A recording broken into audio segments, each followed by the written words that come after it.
Assalamualaikum dan salam sejahtera. Hari ini, kita semua dan rakyat Malaysia telah mengalami isu kekurangan bekalan air akibat peningkatan populasi manusia. Kami akan mencadangkan pelbagai cara untuk menjimatkan air agar air akan mencukupi pada masa hadapan. Gunakan air dengan berhemah.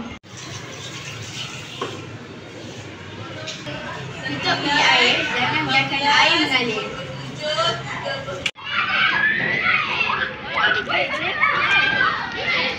Ada air tangguh. Jom ke air Selangor. Mari kita bersama-sama menjimatkan air dan juga marilah kita